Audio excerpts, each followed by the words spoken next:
That's got to be a laugh. But people believe it, you see. And so when they announced bin Laden had died for a second time, they all come to the White House to congregate. USA, USA. Hey, excuse me. The president's just said the tooth fairy's real. Tooth fairy, tooth fairy. And a few people can't control the world. It's a piece of cake. And along with problem, reaction, solution and no problem, reaction, solution, there's the totalitarian tiptoe. This means that you're at A, you know you're going to Z, but you don't tell anyone else you're going to Z because they'll see something's going on. So you go towards Z as quickly as you can, from A to C, maybe to, F or whatever, as quick as you can, but not so quick as you alert too many people to the pattern. Fascism, you really think it was this obvious? Well, it's becoming this obvious, but up to this point, it's been this totalitarian tiptoe. And I've just described the European Union. I love the European Union. I think it's great. I think it's an abomination. And we are going further and further into a fascist dictatorship, communist dictatorship, however you want to talk about it, in Europe. This is Jean Monnet, the so-called founding father of what became the EU, and a Rothschild frontman, in a letter to a friend one day after I was born 60 years ago. And he said, Europe's nations should be guided towards the superstate without their people understanding what is happening. This can be accomplished by successive steps, each disguised as having an economic purpose, but which will eventually and irreversibly lead to federation. And now we're having Jose Manuel Barroso coming out in the last few weeks calling for a federation of states with absolute loyalty to Brussels to sort out the problems that these buggers have on purpose created. Problem, reaction, solution.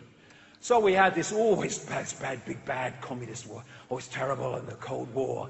And so then, because they wanted to encompass those countries into NATO and the European Union, along comes Gorbachev, smiley, happy, feely, the Berlin Wall comes down, and bingo, we have another version of the Soviet Union, but because people have a vote in pathetic European elections for a parliament that has no power, we're told it's not a communist or fascist state, it's actually a democratic entity. And they signed the Treaty of Rome that created what became the European Union on Mons Saturnis, Capitoline Hill. It has very great symbolic significance for them. So, also, totalitarian tiptoe is globalization. Globalization is simply the incessant centralization of power in every area of our lives. Thus, it is the agenda I've been talking about all these years unfolding before our eyes. And what they do is they abuse both sides of this globalization. They abuse the people who are making this stuff under starvation wages and horrific conditions, and then they charge as much as they can get away with in the West to make as much money as they can from selling it to the richer world. And the idea of globalization and bringing down so-called trade barriers is to create a situation where every part of the world is dependent upon some other part of the world and don't have the ability to be self-sustaining. Because once you lose the ability to be self-sustaining, you're now at the mercy of forces and changes you have no power over. That's the idea. To control the many, you have to centralize decision-making. And so they want to turn countries into subordinate regions of the superstates under the world government. And extremely relevant to the European Union, of course, is Croatia. Now, everything fits into everything else if you keep talking for long enough on all this and keep researching for long enough.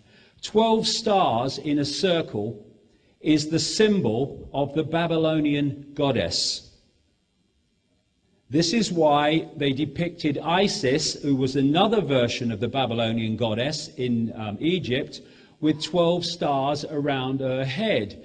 And they depict Mother Mary with 12 stars around her head. It is the symbol of the goddess. How appropriate, then, that Europe is named after Europa, the goddess Europa, who is another version of Semiramis. and they depicted Semiramis Europa and Nimrod as a girl and a bull, riding a bull. Nimrod, Semiramis under the name Europa. The European Union in 2005 released commemorative coins with Europa and Nimrod on them. The European Union is not a political union. It is the union of the Illuminati goddess, which they wish to enslave the whole of Europe within. And it's extraordinary to me that there is not a bigger debate in Croatia at a political level and others about this sleepwalk into tyranny that this country is embarking upon. In Britain now, 75% of the laws that are introduced come not from the British Parliament, but from bureaucrats in Brussels, not elected people in the European Parliament. They're irrelevant. They're just there to give the impression there's some democracy, which is another tyranny called control or domination by the majority. I don't think that's freedom, me. So as we are losing our sovereignty and our ability to control our own lives within our own communities to the European Union, other people are saying, I'll have some of that. Huh? They want to break Europe up into regions to deunify in a unified response to the edifice of power in Brussels, and they've even produced the maps. This was one in a British newspaper. And what they do is they take parts of Britain and they put them in regions with parts of other countries. Again, deunify. Now, here's an irony. The organization that orchestrated, in my books I go into this in great detail, the organization that orchestrated the creation of the European Union was an organization called the Pan-Europa Movement, the Pan-Europa Goddess Movement, headed by, stands back in irony, the Habsburg dynasty, symbolism in the middle. So here's Croatia, the Croatian government, who are leading a country that removed the Habsburg control, and now they're handing it back to them and their networks that link into the Rothschilds without a gun being fired. And what is about to hit this country when that document is signed, people have no idea. The whole way of life of this country is finished within a matter of years. There's the European Union, controlled by bureaucrats in Brussels, unelected. 500 million people. And there's Croatia. Do you think it will have a say? Anybody think it will have an influence? And once you sign the document, Croatia becomes subject to anything they decide in the bureaucracy. And I'm told, I'm not here long enough to be an expert, I wouldn't claim to be, I wouldn't patronize you by saying I am, but from what I'm told, there's no debate worth the name going on in politics in Croatia between different political parties about going into the European Union. Well, they should be friggin' ashamed of themselves, given what they're about to impose upon this nation and upon this land. Why?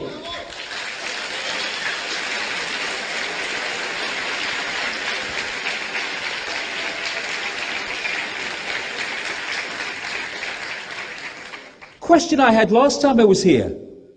Croatia's not in the European Union yet. What's the European Union flag flying on government buildings for? Because it's a done deal. To these people, you and the rest of the Croatian nation does not matter. You're just cattle. Just pawns in the game. Have a referendum and let them choose. Are you joking? They might say no. Now we talk about tanks and armies gathering on the border, about to invade a country. Well, that's happening to Croatia now, except they're not tanks. They are piles and piles, mountains and mountains of legislation, sub-clauses, triplicates, fine detail dictating how everyone lives their lives, what they can do and what they can't do, what the government can do and can't do. Because any law, once you're in, passed by the Croatian parliament that is at odds with a law decided by bureaucrats in Brussels, then the law passed by the Croatian parliament becomes invalid. See, Britain went into the European community, now the European Union, thanks to that guy Ted Heath I mentioned earlier, signed us in as Prime Minister. And I've watched the totalitarian tiptoe of more and more centralization, more and more legislation, more and more sub-clauses and regulations and rules, building up and building up and building up, year after year, month after month, decade after decade. And we kind of seen it happen right up to the present day. It's not been nice, but at least, you know, you've seen it happen. All of that is now piled up on the Croatian border. And all of that becomes the law that Croatian people must abide by, and governments, companies, individuals, the moment those documents are signed. Tidal wave. That's what it is. A tidal wave of legislation, of do's, don'ts, can'ts, musts, are about to devastate the freedom of this country to make its own choices.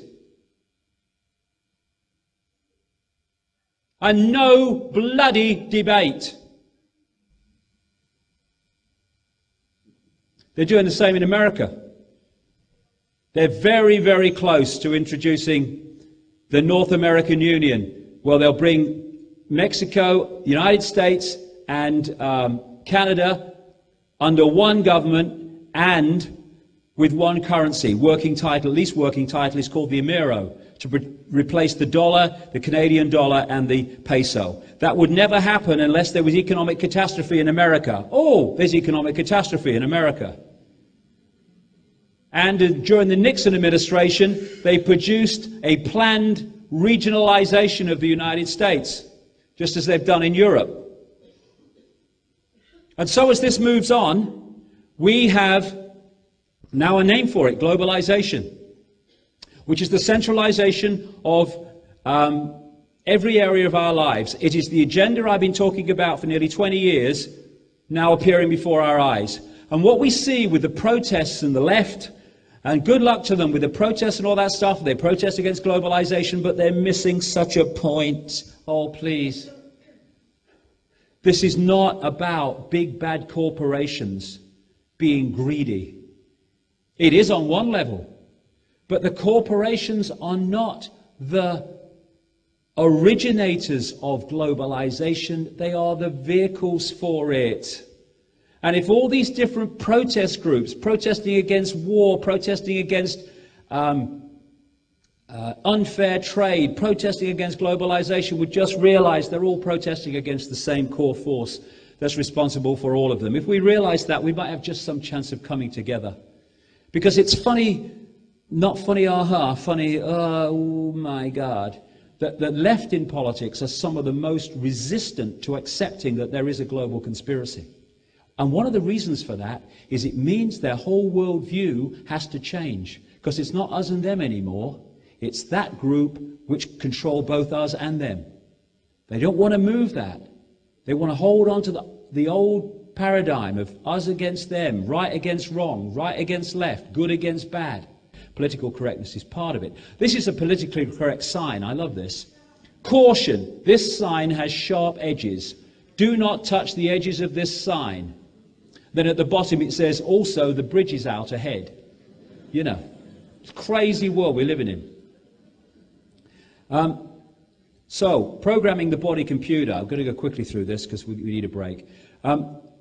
They know the body's a computer, and therefore they know it can be programmed.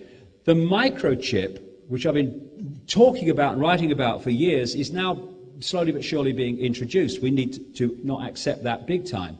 Because, as I said in the first part of this presentation, they can have human-computer interface communication because they're connecting to computers. Well, a microchip can affect a computer system, a biological computer system. Microchips are not just for electronic tagging, though that's part of it, so the computer knows where you are all the time. Once you get a microchip inside you, they can start to manipulate you externally, mentally, physically, and emotionally, because they are affecting the body computer systems. Therefore, they're affecting electrochemically and physically. And they're much smaller than this now. And like I say, this is what they want, barcoded people. It's all hypnotism to put us in the vibrational prison. Computer access. Well, the human form at one level is an electrochemical organism. To be optimum physically, mentally, and in terms of receiver transmission, connection, it needs to be in some sort of electrical chemical balance. If you destabilize that electrical chemical balance, you make it much less effective as a thinking, emotional, feeling receiver transmitter. And this is what shite food has done. You know, people say, oh, the American culture's everywhere. It's not. America is a mind control laboratory set up for that purpose. They try first in America what is most effective on suppressing the population mentally, physically, and emotionally. When it works, they export it to the rest of the world, and at that point we say American culture's everywhere. It's not. It's the mind control, physical manipulation, mental and emotional manipulation techniques that have shown to work in America that the rest of the country then physical manipulation, mental and emotional manipulation techniques that have shown to work in America that the rest of the country then gets. That's why fast food, soundbite news, and all the rest of it has come out of America.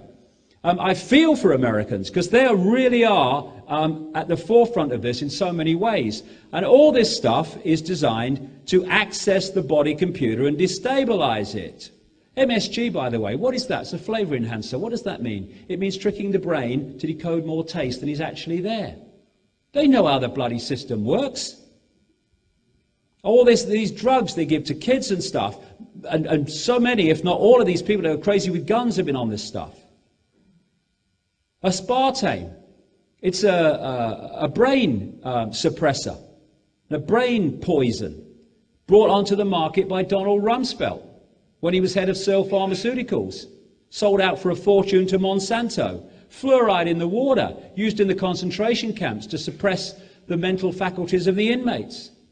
Now put into drinking water to protect teeth. Doesn't protect teeth. It's an illusion, it's just an excuse. Frankenstein food, genetically modified food from Monsanto in St. Louis, one of the most monumental Illuminati companies on planet Earth that now is the supplier of aspartame. And the genetically modified food is designed to genetically modify us because DNA affects DNA. You are what you eat. And if we continue to eat what they're giving us, then my God, what we are going to be beggars belief.